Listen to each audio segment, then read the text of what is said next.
माझ्या अंदाजाप्रमाणे आख्खो गांवच नष्ट करून वयता तो। हांव सांगता कित्याक जाणा, ही जी एरिया आसा, वाजपेयीन जेन्ना हो प्लान नॅशनल हायवे प्लॅन केल्ले पळय, त्या टायमार तेणें कित्या खातीर ते हे काडले, रूल काडले, सगळे कायदे कितें काडले तेणें। आतां ते 156 म्हणटा पळय, तेज्या प्रमाणे तो विलेजींतल्यान कित्याक वचना। आतां तुमी पळयलां आसतलें विलेजीचे जे देवूळ आसा पळय, तेजी कनेक्टिविटी खंय आसा आमची।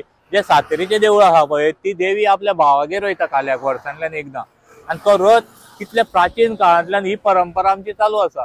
पर्रीकरान बसून हो बायपास काडटा आसतना, झगडटा आसतना हो थंय मुद्दो मानलेलो, आनी आज ते खंय गेले सगळे। तर येत न्हू ते बीजेपी वाले।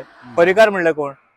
पर्रीकारान जेन्ना हो मुद्दो मांडून तो काँग्रेसच्या हातींतल्यान खेचून काडलो, आतां खेचून काडल्या उपरांत ह्या लोकांची तुमकां आठवण येना बाबा तांकां सांबाळपाक जाय म्हणून।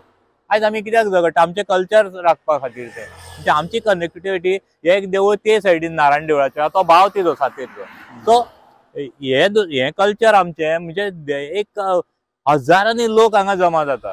दुसरी म्हणजे शाळा, जे जाग्यार शाळा आसा, आतां तुमी 3.5 कोटी खर्चून ती शाळा बांदता, फाल्यां नॅशनल हायवे जो हो एक्सप्रेस हायवे येयलो जाल्यार कोण थंय शाळा ती अलाउड करतले?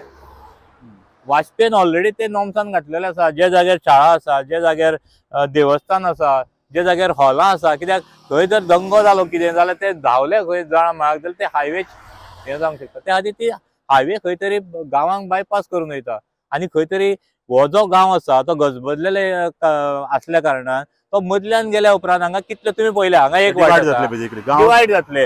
आतां हांगा वयतले जाल्यार ह्या लोकांक ही वाट आसा, गाडयो घेवन वयतले, परते फुडें गेल्या उपरांत तांकां वाट आसा। सकयल्यान आनी खंयच्यान वाट आहा हेका? आनीक ना न्हू। वाट आनीक करतले जाल्यार आनीक घरा उडोवची पडली फुडें।